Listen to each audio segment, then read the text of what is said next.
Hey there, it's Brad, and this video brings us to consequences and the notion of leverage. And I want to get into this because it's where families get scared about even starting the intervention, yet we don't even get to leverage and consequences to get our loved one to say yes. So we don't even get here most of the time, but understanding that it's part of the effort, we're gonna talk through it. But I don't want you to prioritize it as the thing that you need to have as top of mind as you start. If things are not going as planned in the intervention, and I mean that after several hours you still have a no, it's okay to shift to a plan B strategy. And what that means is not stopping the intervention, but instead shifting your change agreement to, for example, a change plan that includes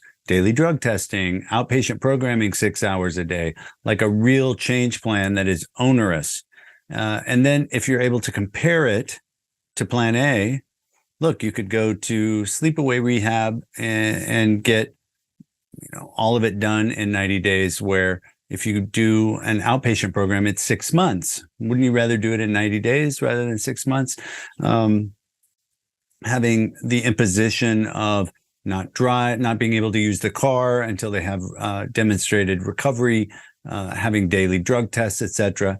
That plan B is actually a more challenging thing to think about than just going to rehab. Getting to consequences and leverage, it sets up the notion of consequences, which generally, when a family has tried to use them in the past, they haven't stayed firm on them. And it has reinforced that when they pull out consequences, they're not going to be stuck with. I want you to think on this as a new way to think about consequences, and really even differently than calling it consequences and thinking of it as consequences, that this is just another part of our leverage strategy.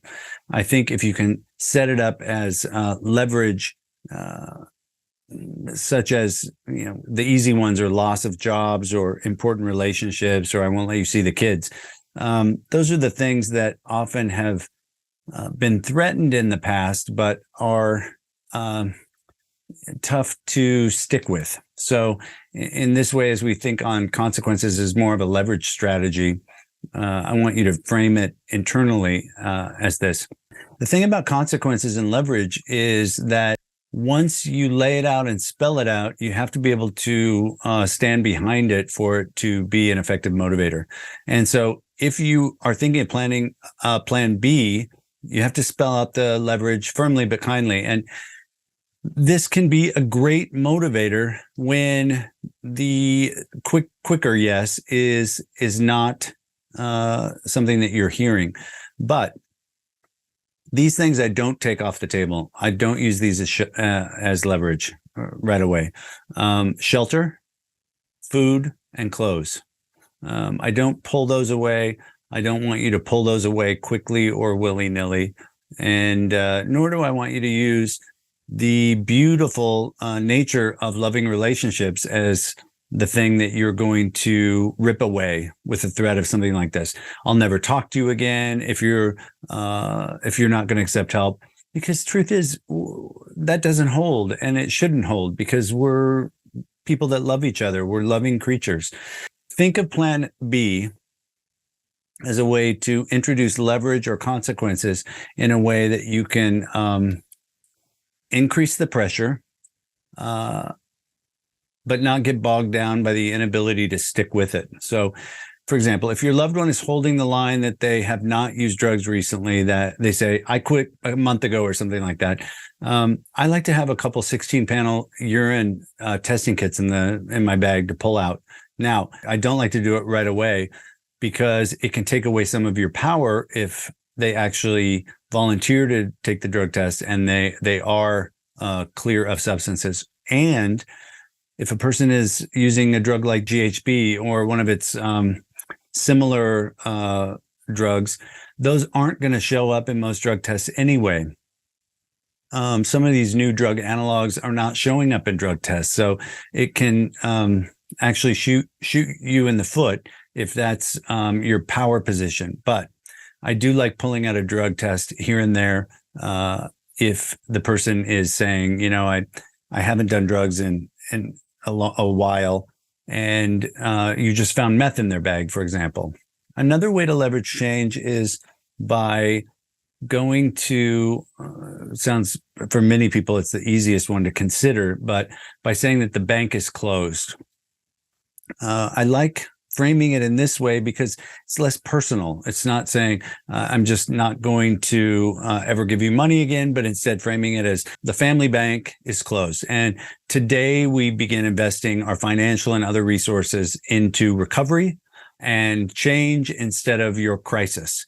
And that's a powerful statement. And it can only be made, though, when there's consensus to back it up. So, for example, if there's a person in the group, like sometimes it's grandma or sometimes it's a parent or sibling, that is the weakest link in holding consequences and leverage, you really have to make sure that you shore your team up so that the weakest link is not exploited, and then your leverage goes away. Things that I don't want to see cut off.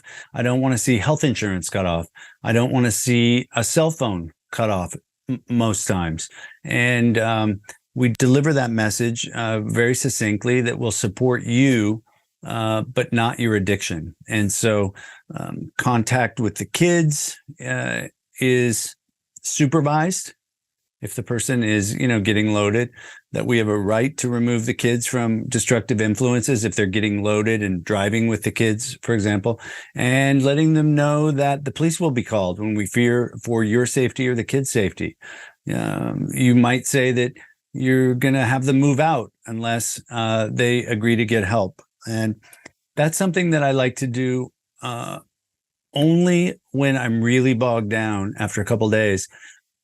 But I also want you to think about doing it with the moving boxes and with the moving tape and saying, I'm going to help you pack, but you're moving out today. And in that way, we're reinforcing that we're investing in recovery and you in recovery, but we're not going to do things like let you keep driving the family car when you're getting loaded, or you're continuing to resist change and not go to work, and we're still giving you $200 a week.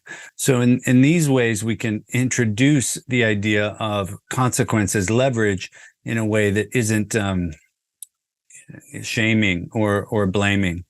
I want you to think of these leverage consequences as individual and really tied to their refusal for treatment, not as an overall penalty. It's really important that the statements that you be made about this sort of leverage is backed up by family and friends from your I team that are really committed to seeing it through, because few things do more damage than an I team that is unable to support these notions of leverage and consequences, and then they fall apart. Other ways that we can build in family support are these continued family meetings, saying that we're going to have a meeting again in 2 days because of the refusal of that we hear you say and getting help, that we're not giving up.